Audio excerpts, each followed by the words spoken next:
আসসালামু আলাইকুম, সবাইকে শুভেচ্ছা জানাচ্ছি। মাসুম মাহবুব দেখছেন আপনাদের ইউটিউব চ্যানেল এবং মাসুম মাহবুব ফেসবুক পেজ। পৃথিবীর যে প্রান্তে যারা দেখছেন সবার জন্য শুভকামনা, ভালোবাসা। এক দর্শকের কমেন্ট আমার খুব ভালো লাগছে, লিখছে কি জানেন? আসসালামু আলাইকুম প্রিয় মাসুম ভাই, আপনাকে আমি অনেক দিন যাবৎ কমেন্ট করি কিন্তু আপনি আমার কমেন্টটা পড়েন না, খুব রাগ করলাম। আজকে যদি আপনি আমার কমেন্টটা না পড়েন তারপরও আপনার ভিডিও আমি নিয়মিত দেখে যাব। তিনি হলেন ফারজানা খাতুন। জি, আপনি রাগ করছেন, আমি আপনার রাগ ভাঙালাম। আশা করি কমেন্ট করার জন্য আবার না দেখা মানে সংবাদ দেখা বন্ধ করে দিয়েন না। কারণ আপনি লিখছেন যে নাম বা আপনার কমেন্টটা না পড়লে তারপরেও নিয়মিত দেখবেন। আশা করি কমেন্টটা পড়ে ফেলছি, এখন আর নিয়মিত দেখবেন না, তাই তো? মাঝে, মাঝে কিছু কমেন্ট ভাল লাগে দেখে পড়ি আরকি। এজন্য আবার সবাই চাপ দিবেন না, সবাই আবার একই টাইপের কমেন্ট করবেন না। ভালো প্রশ্ন থাকলে করবেন। আমি আপনাদের মোটামুটি কমেন্ট পড়ছিলাম অনেকেরই। সবার তো নাম বলা দরকার নেই, তাই তো? সবাই সবার নাম দেখছেন কিন্তু অন স্ক্রিনে যারা লাইভ দেখছেন তারা সবাই দেখতে পাচ্ছে। দর্শক, আজকে যে বিষয়গুলো নিয়ে কথা বলতে চাই, একটা হলো যে ইরান। একদিকে তারা ইরাকের ইদরিবে মার্কিন ঘাঁটি এবং কুর্দিদের ঘাঁটি টার্গেট করে হিট করেছে। পাশাপাশি হুতিরা সৌদি আরবে অ্যাটাক করেছে। অন্যদিকে আমেরিকার বিরুদ্ধে ইরান দুটো বিগ প্ল্যানে মাঠে নেমেছে। আর এই দুটো প্ল্যান আমেরিকাকে ভালো দুর্বল করে ফেলেছে। অন্যদিকে এই যুদ্ধে অর্থাৎ আমেরিকা ইসরায়েলের এই যুদ্ধ শেষে বিভিন্ন গণমাধ্যম বলছে পশ্চিমা দুনিয়ার নির্বাচনে ডোনাল্ড ট্রাম্প এবং নেতানিয়াহু হেরে যাচ্ছেন। পাশাপাশি মক্কা চুক্তি নিয়েও আলোচনা থামছে না, বাড়ছে। সৌদি আরব তার নতুন জোটে 15টি রাষ্ট্রকে সম্পৃক্ত করছে। কার বিরুদ্ধে? আর থাকছে বাংলাদেশ প্রসঙ্গ। বাংলাদেশে এখন আমরা বলতে পারি পুরনো রাজনীতিতে আবার ফিরে যাচ্ছে। আমরা দেখতে পাচ্ছি আমাদের স্বরাষ্ট্রমন্ত্রী, যিনি এখন এলজিআরডি মন্ত্রী হবেন, তার ছেলে বিশাল অঙ্কের টাকার কাজ পেয়েছে। এ রাষ্ট্রে এটা বন্ধ হবে কবে? আরো কিছু বিষয় নিয়ে আলোচনা করব। চলেন প্রথম একটা একটা করে আপনাদের খবর দেওয়ার চেষ্টা করছি। প্রথম, ইরাকে যে কুর্দিস্তান এবং আমেরিকার যে ঘাঁটি রয়েছে যেখানে ইদরিব, সেখানে ইরানের ড্রোন অ্যাটাক হয়েছে। বলা হচ্ছে যে এই ঘাঁটি ব্যবহার করে কুর্দিরা ইরানের বিরুদ্ধে কোনো স্থল অভিযানের পরিকল্পনা করছিল। তাদের মদত দিচ্ছিল আমেরিকা। পাশাপাশি বলা হচ্ছে যে আমেরিকা এই ঘাঁটিটি ব্যবহার করে ইরানে আক্রমণ করার পরিকল্পনা করছিল। তাই অগ্রিম ইরান সেই ঘাঁটিগুলোকে ড্রোন অ্যাটাক চালিয়েছে। একটা বিষয় দুর্দান্ত যে ইরান আমেরিকাকে আর ভয় করছে না, সমান তালে কাউন্টার দিয়ে যাচ্ছে। এবং শুধু তাই নয়, বরং আমেরিকা এখন ইরানের ভয়ে কিছুটা সংযত হতে চাইছে। কথাবার্তার ক্ষেত্রে শালীনতা এনেছে। যে ট্রাম্প এতদিন ধরে উল্টাপাল্টা বলতেন, সেই ট্রাম্প এখন আর সেই উল্টাপাল্টা বক্তব্য দিচ্ছেন না ইরানের ভয়, এমনটি বলা হচ্ছে। অন্যদিকে হুতিরা সৌদির আরামকো থেকে শুরু করে কয়েকটি টার্গেটে আবারও অ্যাটাক করেছে এবং এই অ্যাটাকের ফলে সৌদিতে আবারও ভালো পরিমাণ ক্ষয়ক্ষতি হয়েছে। প্রশ্ন হলো, হুতিরা সৌদি আরবে এখনো আক্রমণ করে যাচ্ছে কেন? যখন সৌদি এই বিষয়ে চুপ, যখন সৌদি এবং ইরানের মধ্যে পর্দার আড়ালে আলোচনা চলছে, তখন হুতিদের এই আক্রমণের কারণ কি? এটা নিয়েও নানান প্রশ্ন আসছে। যাক, সেটা হয়তো বা সময়ের আলোকে বোঝা যাবে। তবে ইন্টারেস্টিং একটি ব্যাপার হলো, সৌদি আরব লোহিত সাগর প্রতিরক্ষা জোট গঠনের ঘোষণা দিয়েছে। এটি কি কার্যকর হবে আদৌ? এরকম অনেক প্রশ্ন আসছে। তো বলা হচ্ছে যে বাব আল মান্দাব প্রণালী লোহিত সাগর এবং অ্যাডেন উপসাগরে নৌ চলাচলের স্বাধীনতা রক্ষার জন্য সৌদি আরব ও আরো 13টি দেশ একটি সামরিক জোট গঠনের বিষয়টি নিশ্চিত করেছে এবং এতে আরো যোগ দেবে বেশ কিছু দেশ, এমনটি আশা করা হচ্ছে। এর মধ্যে রয়েছে বাহরাইন, আমাদের বাংলাদেশ, কামারোস, জিবুতি, মিশর, জর্দান, কুয়েত, পাকিস্তান, কাতার, সৌদি আরব, সোমালিয়া, সুদান, তুরস্ক এবং ইয়েমেন। আরো কিছু দেশ আসতে যাচ্ছে। এখন ইয়েমেন শুনে একটু থমকে যাবেন। ইয়েমেনে কিন্তু দুইটা সরকার, একটা হুতি সরকার, একটা সৌদি সমর্থিত সরকার।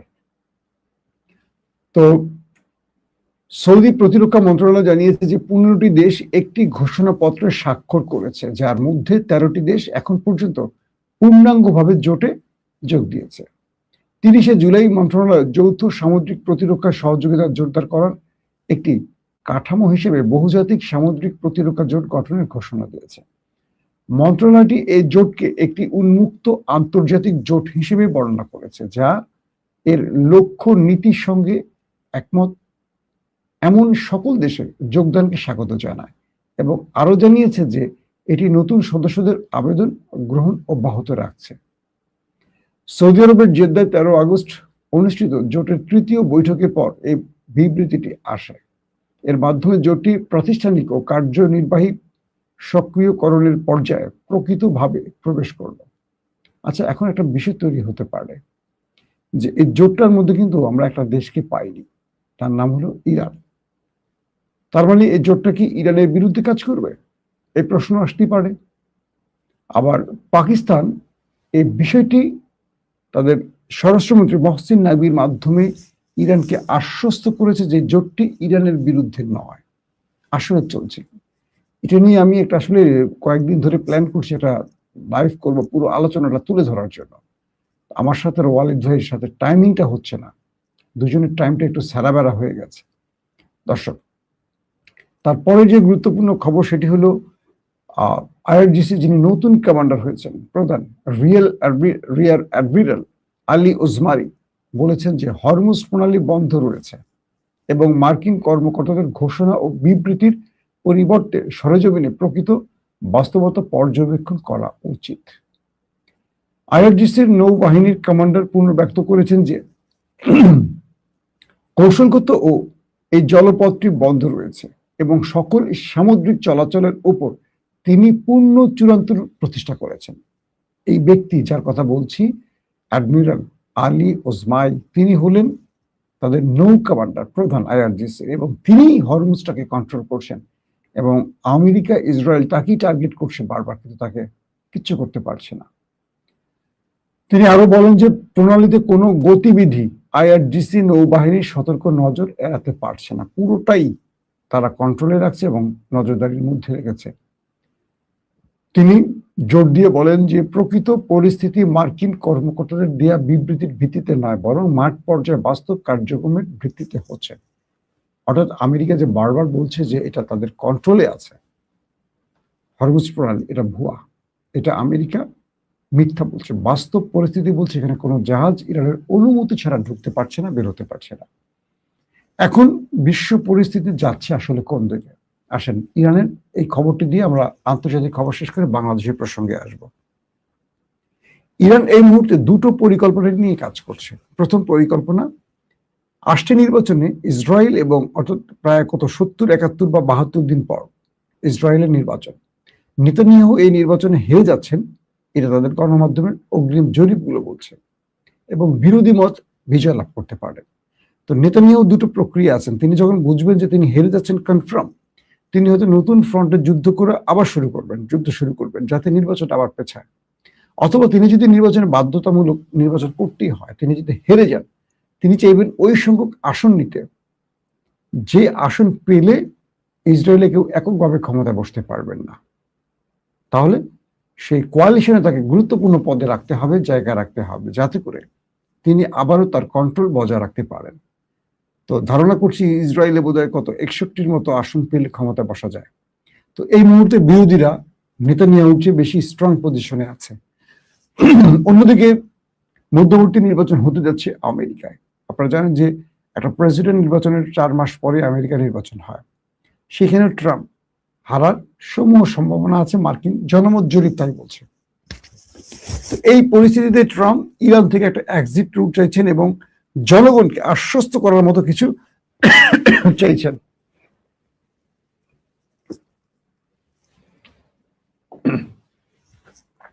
পাচ্ছে না, কিন্তু এখানে মূল খেলাটা খেলছে এখন ইরান। ইরান যে খেলাটা খেলছে সেটা কি? ইরান এই যুদ্ধটাকে খিঁচে যাচ্ছে আমেরিকা এবং ইসরায়েলের নির্বাচন পার করতে। অর্থাৎ ট্রাম্প এই যুদ্ধে যেন একজন পরাজিত প্রেসিডেন্ট হিসেবে দাঁড়িয়ে থাকেন। যারা মার্কিন যুক্তরাষ্ট্রের কাছে সবচেয়ে ক্ষুদ্র এবং ক্ষয়িষ্ণু একটি দেশ ইরান, তার কাছে আমেরিকার পরাজয় লিপিবদ্ধ হয় ইতিহাসে। তো ইরান চাইছে এভাবেই তারা উত্তেজনা বজায় রেখে আমেরিকা এবং ইসরায়েলের নির্বাচন পার করবে, যাতে করে আসছে নির্বাচনে দুই ব্যক্তি যারা ইরানের যুদ্ধ চাপিয়েছে তারা পরাজিত হয়, হেরে যায়। এটা হলো ইরানের একটা কৌশল। দ্বিতীয় যে কৌশল সেটা হলো ইরানের বেশ কয়েকজন সামরিক অফিসারের পরিবর্তন হয়েছে, জানেন আপনারা। এর মধ্যে একজন জ্যেষ্ঠ আইআরজিসির কমান্ডার এবং সামরিক অ্যাডভাইজার, তিনি বলছেন ইরান এখন কয়েকটা মিশনে খেলছে। এক, মধ্যপ্রাচ্যে মার্কিন ঘাঁটি তারা দখল করতে চায়, ইরানের পতাকা ওড়াতে চায়। দুই, ইরান 12 থেকে 12,500 কিলোমিটার দূরে ইন্টারকন্টিনেন্টাল ব্যালিস্টিক মিসাইল উৎক্ষেপণের প্রস্তুতি নিচ্ছে। অর্থাৎ 1200 বা 12,500 বা 12,500 মানে হলো ইরান থেকে আমেরিকার দূরত্ব। ইরান তার 2000 বা 2500 কিলো যে মিসাইলগুলো আছে এগুলো দিয়ে ইসরায়েলকে তামাতামা করেছে, কিন্তু ইরান মধ্যপ্রাচ্যে থাকা মার্কিন যে ঘাঁটিগুলো আছে সেগুলোকে অ্যাটাক করেছে, কিন্তু আমেরিকার ভূখণ্ডে অ্যাটাক করতে পারেনি। তো ইরানের বিজ্ঞানীরা এই মুহূর্তে যে কাজটি করছে, তারা মানে ইরানের সেই অ্যাডভাইজার বলছেন যে আমরা আর প্রতিঘাত বা আঘাত আসলে মোকাবেলার জন্য প্রস্তুত শুধু নই, আমরা এখন পাল্টা আঘাত করব ওর দেশের মধ্যে, শত্রুর দেশের মধ্যে। তো শত্রুকে জানেন আপনারা, তো শত্রুর দেশে আক্রমণ করতে হলে ইরানকে কি করতে হবে? 12,000 থেকে 13,000 কিলোমিটারের মিসাইল বানাতে হবে। ইরান সেই কাজটি এখন শুরু করছে। তারা বলছে আমেরিকার জন্য চমক আসছে, আমরা আমাদের দেশ থেকে ওই শত্রু দেশকে টার্গেটের জন্য যে মিসাইল দরকার সেটি কাজ শুরু করছে। আপনারা জানেন এই বিষয় উত্তর কোরিয়া এবং চীন ইরানকে সহযোগিতা করছে এমন তথ্য আসছে, কারণ ক্ষেপণাস্ত্রের জন্য উত্তর কোরিয়া বেশ সুনাম কুড়িয়েছে। তো তাদের স্পেশালিস্টরা ইরানকে এই ব্যাপারে সহযোগিতা করছে এবং রয়েছে চীন। তো যেহেতু এই যুদ্ধটা শুরু হয়েছিল আমেরিকার কয়েকটি শর্তের আলোকে, এক, ইরানের নিউক্লিয়ার যেটা 60% সমৃদ্ধকরণ করা হয়েছে সেটাকে কমিয়ে আনতে হবে জিরোতে। দ্বিতীয়, ইরানের লং ডিস্টেন্স মিসাইলগুলোকে ধ্বংস করতে হবে এবং এটা ইরান আর করতে পারবে না, এই কয়েকটা দাবির মধ্যে। তো ইরান এখন শুধু 2,000, 2,500, 3,000 কিলো নয়, ইরান এখন 12, 14, 15,000, ইরানের টার্গেট হলো 15,000 কিলো, যাতে ইরান থেকে পুরো আমেরিকা তার মিসাইল নিশানা চলে আসে। তো এই বিষয়টিতে এখন ইরান জোরে সোরে কাজ শুরু করছে। এটা ইরানের রাষ্ট্রীয় টেলিভিশনে এসে সেই মিস্টার নাকভি এই বক্তব্যটি দিয়েছেন, যিনি ইরানের একজন গুরুত্বপূর্ণ অ্যাডভাইজার। পাশাপাশি তিনি বলছেন যে আমাদের বিজ্ঞানীরা এখন মানে 24 ঘন্টা কাজ করছে এবং তাদের ভান্ডারে ক্রুজ বা ব্যালিস্টিক যে মিসাইল আছে বা ড্রোন আছে, যে তাদের বিভিন্ন নামে সিজিল, শাহেদ, গাদর, তারপরে খাইবার শেখান বা শাহেদ ড্রোন যেগুলো আছে এগুলো পুরো দমে চলছে। এবং ইরান থেকে আমেরিকাতে যে মিসাইল মারা যাবে সেই প্রায় 15,000 কিলোর ডিস্টেন্সের মিসাইল এখন ইরান তৈরিতে মনোনিবেশ করছে। এটা আমেরিকার জন্য খুবই ভয়ঙ্কর ব্যাপার। দর্শক, আসেন বাংলাদেশের কিছু খবর দিই। সাম্প্রতিক সময় সোশ্যাল মিডিয়াতে বা কিছু গণমাধ্যমে জোরে সোরে একটি খবর এসছে যে আমাদের স্বরাষ্ট্রমন্ত্রী সালাউদ্দিন সাহেবের ছেলে, তিনি অনভিজ্ঞ হওয়ার পরও রাষ্ট্রের অনেক বড় কিছু কাজ করতে যাচ্ছেন, সাইদ ইব্রাহিম আহমেদ। তো বলা হচ্ছে যে এই ব্যক্তি, তিনি তার প্রতিষ্ঠান, সেই প্রতিষ্ঠানের মাধ্যমে বড় মাপের সরকারি টেন্ডারের কাজ পেয়েছে। প্রশ্ন হলো এটি কেন? এটা কি আমরা বলতে পারি কনফ্লিক্ট অফ ইন্টারেস্ট নাকি না? তারেক রহমান সরকারের যে উদ্দেশ্যগুলো, এটা কি তার পরিপন্থী না এটা তার পক্ষের? এগুলো নিয়েও যথেষ্ট সমালোচনা চলছে এই মুহূর্তে। একদিকে তিনি ক্রিকেট বোর্ডের মানে বিসিবির অ্যাডহক কমিটির দায়িত্ব পেয়েছেন। এই রাষ্ট্রের কোনো বড় বিপদে, আন্দোলনে, সংগ্রামে, মিছিল, মিটিংয়ে তাকে দেখা যায়নি। কিন্তু বাবাকে গুম করেছে, বাবা ভারতে ছিল, শিলংয়ে, সব আমরা জানি। কিন্তু আমরা অনেকেই দেখেছি রাজপথে লড়াই করতে। আমাদের নেতাদের সন্তানরা ঘরে বসে সবসময় সুবিধাটা নেয়। তার প্রতিষ্ঠানের নাম হলো স্টালিন ক্যাপিটাল। বলা হচ্ছে তার এই প্রতিষ্ঠানের কোনো অভিজ্ঞতা নেই, তারপরও সে কয়েক হাজার কোটি টাকার কাজ পেতে যাচ্ছে। এই সংবাদটি যদি সত্য হয়, অবশ্যই সরকারকে এই ব্যাপারে জনগণকে একটা ব্যাখ্যা দিতে হবে। কারণ সরকার ক্ষমতায় বসছে উদ্দেশ্য এই নয় যা ইচ্ছা তাই করতে পারে।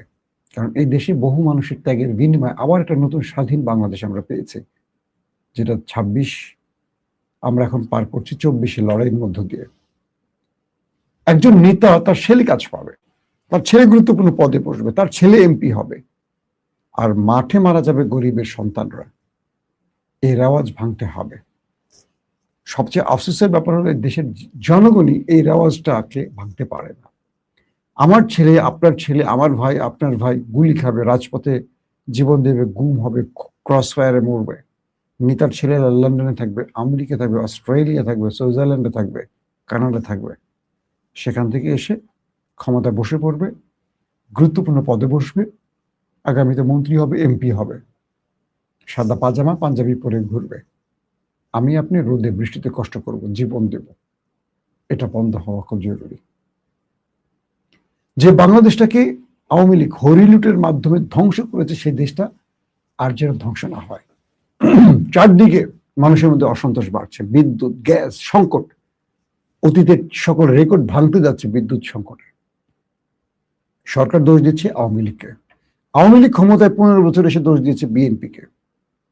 দোষারোপের রাজনীতি বন্ধ করে, লুটপাট বন্ধ করে বাংলাদেশের মানুষের সেবা দানে সরকার সচেষ্ট থাকবে, এটা আমাদের টার্গেট, আমাদের দাবি। প্রশ্ন হলো, যারা নেপথ্যে বসে সামিটের মতো প্রতিষ্ঠানকে কাজ দেবেন, ভারতীয় প্রতিষ্ঠানগুলোকে কাজ দেবেন, যারা নিজেদের অনভিজ্ঞ প্রতিষ্ঠান বা নিজের সন্তান, নিজের ভাই, নিজের নামে, নিজের শ্বশুরবাড়ির নামে প্রতিষ্ঠানকে কাজ দিয়ে রাষ্ট্রের টাকা লুটবেন, তারা কি এই সংকট দূর করতে পারবেন? কখনো পারবেন না। রাষ্ট্রের উচিত এই বিষয়গুলোকে বন্ধ করা। হাসিনা চলে যাওয়ার পর আমরা ভেবেছিলাম বিএনপি সেই পথে হাঁটবে না, কিন্তু বিএনপিকে দেখছি সেই পথেই হাঁটছে। একমাত্র তারেক রহমান তার ইমেজ ধরে রাখার জন্য একটার পর একটা ভালো কাজ করছেন, ভালো সিদ্ধান্ত নিচ্ছেন, সোশ্যাল মিডিয়া, গণমাধ্যমে সেগুলো নিউজ হচ্ছে, কিন্তু জনগণ এগুলো ভুলে যাচ্ছে। কারণ হাসিনাকে দেখে জনগণ অনেক কিছু শিখে ফেলছে, অনেক কিছু জেনেছে জনগণ, যে কিভাবে মানুষের সাথে প্রতারণা হয়।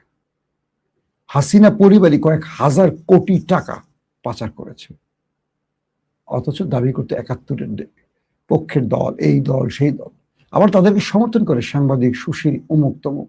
একটা লুটেরা দলকে যারা সমর্থন করে তারা কত বড় জঘন্য প্রকৃতির লোক হতে পারে।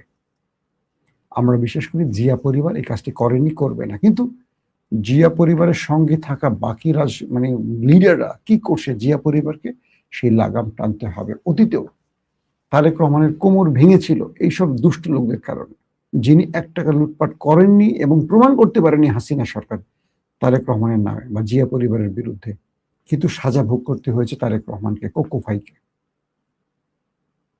কারণ এই ব্যাপারে যদি আমরা মানে খোঁজ খবর না রাখি, বা দলের নেতা ভারতে ছিলেন, হঠাৎ করে দেশে আসলেন, এসে গুরুত্বপূর্ণ পদ পেয়ে গেলেন, হ্যাঁ, ডিফেক্টর প্রধানমন্ত্রী হয়ে গেলেন, তার ছেলে এখন গুরুত্বপূর্ণ পদে আছে, সব কাজ করবে, এই সিস্টেমটা বন্ধ হওয়া খুব জরুরি। এই সিস্টেমগুলো বিএনপি তো পছন্দ করছে না, বাকিদের হাতে আগুন তুলে দিয়ে লাভটাকে। তবে সবচেয়ে ভালো একটা খবর হলো তারেক রহমানের শেখ হাসিনাকে ফেরত না দিলে তিনি হয়তোবা ভারত সফরে যাবেন না, এমন একটি সিদ্ধান্তের খবর আসছে। এই খবরটি আমাদেরকে আসলে খুব আশা জাগিয়েছে। তারেক রহমানকে মনে রাখতে হবে, ভারত বিএনপির বন্ধু না, সেটা গত ১৫-১৬ বছরের তার প্রমাণ মিলছে। এখন ভারত তার স্বার্থ উদ্ধারে বাংলাদেশকে ট্র্যাপে ফেলতে চায়। বাংলাদেশের জনগণ বিএনপির সঙ্গে ততক্ষণ থাকবে যতক্ষণ দিল্লি না ঢাকা এই স্লোগানটি বিএনপি মনে রাখবে। নতুবা বাংলাদেশের মানুষ হাসিনার মতো বিএনপিকে ছুঁড়ে ফেলতে ১ ইঞ্চি, কি বলবো, ১ মিনিট সময় নেবে না। আবারও বলছি শেষ কথাটি, এই রাষ্ট্রের ভেতরে কেউ লুটপাট করে দেশটাকে ধ্বংস করুক, আর আমরা বিদ্যুৎ সংকটে বসে অতিরিক্ত বিল দিয়ে বিদ্যুৎ পাবো না, এই নিয়ম আর চাই না। মানুষ যখন রাস্তা নেমে যাবে তখন সরকার বুঝবে না কোন দিক থেকে বিপদ ধেয়ে আসতে পারে। কারণ টর্নেডো, সাইক্লোন, ঝড়, তুফান হঠাৎ করেই সাগর থেকে সৃষ্টি হয়, তারপর পুরো জমিনকে ধ্বংস করে দিয়ে চলে যায়। হাসিনার কাছ থেকে বা আওয়ামী লীগের কাছ থেকে আমাদের অনেক কিছু শিখতে হবে। কিভাবে তার উপর তার দেশের জনগণ রাস্তায় নেমে এসেছিল। বিএনপিকে যেন এভাবে আর কেউ ধ্বংস করতে না পারে, আমাদের পছন্দের ভালোবাসার দলটিকে যেন মানুষ আওয়ামী লীগ ভাবতে না পারে, আমরা এটা চাই। প্রত্যেকে ভালো থাকবেন। আল্লাহ হাফিজ।